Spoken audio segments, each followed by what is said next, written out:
SBM వారి capital smart city మా address SBM infra projects వారి capital smart city Kotra one stop drive in మరియు SVS AC convention hall Velmalapalli gate Srisailam highway Vangoor mandal.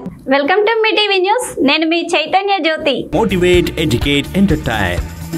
Bhadradri Kothagudem జిల్లా పినపాక నియోజకవర్గంలో 15 క్వింటాల రేషన్ బియ్యాన్ని అశ్వాపురం పోలీసులు పట్టుకున్నారు. మండలంలోని గొల్లగూడెం సీతారామ కెనాల్ వద్ద ఆదివారం ఉదయం అశ్వాపురం సిఐ జి అశోక్ రెడ్డి ఆధ్వర్యంలో పోలీసులు వాహనాలు తనిఖీ చేపట్టగా కరకగూడెం నుండి చింతూరు వస్తున్న టాటా ఏసీ వ్యాన్ లో కరకగూడెం గ్రామంకు చెందిన ఇమ్రాన్, ఛత్తీస్గఢ్ చెట్టి గ్రామానికి చెందిన అస్గర్ అనే వ్యక్తులు అక్రమంగా 15 క్వింటాల రేషన్ బియ్యం తరలిస్తుండగా అశ్వాపురం పోలీసులు పట్టుకున్నారు. పట్టుబడిన రేషన్ బియ్యం విలువ సుమారు 22,500 ఉంటుందని వారిపై కేసు నమోదు చేసినట్లు పోలీసులు తెలిపారు. ఈ కార్యక్రమంలో పోలీసు సిబ్బంది పాల్గొన్నారు. ఈ రోజే ఇందిరమ్మ ఇళ్ల పథకానికి శ్రీకారం. అర్హులైన పేదలకు లబ్ధి జరిగేలా మార్గదర్శకాలు. సొంత స్థలంలో ఇల్లు కట్టుకుంటే 5 లక్షల సాయం. మొదటి దశలో నియోజకవర్గానికి 3,500 ఇల్లు. విధి విధానాలపై అధికారులతో సీఎం శ్రీ రేవంత్ రెడ్డి గారు సమీక్ష నిర్వహించారు. కల్వకుర్తి పట్టణంలో హైదరాబాద్ వెళ్లే రోడ్డులో వేరుశనగల లోడ్ తో ఉన్న ట్రాక్టర్ బోల్తా పడింది. ముందుగా వస్తున్న బైకును తప్పించే క్రమంలో ట్రాక్టర్ డ్రైవర్ సడన్ బ్రేక్ వేయడంతో ట్రాక్టర్ బోల్తా పడింది. ఎవరికి ఎలాంటి ప్రమాదం జరగకపోగా రోడ్డు మధ్యలో జరగడంతో కాసేపు వాహనదారులకు అంతరాయం కలిగింది. జేసీబీ సహాయంతో ట్రాక్టర్ ను తొలగించారు.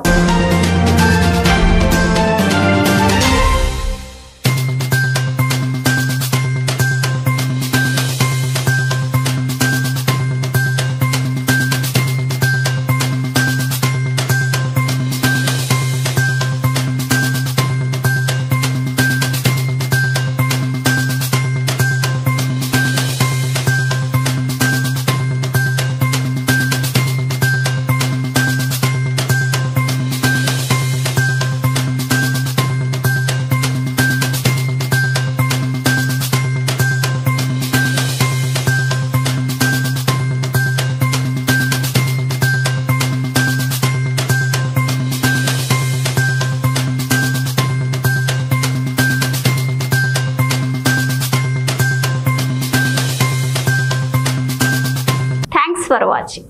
చూస్తూనే ఉండండి మీ టీవీ న్యూస్. మీకోసం మీతోనే మీ టీవీ న్యూస్. అన్ని రకాల సమస్యలని మొత్తం అందరికీ తెలియజేస్తుంది. ప్రజల్లో రకమైన అవేర్నెస్ తీసుకురావాలి. అన్ని రకాల మీ టీవీ అనేది అందరి టీవీ లాగా ఉండాలి. I wish you all the best.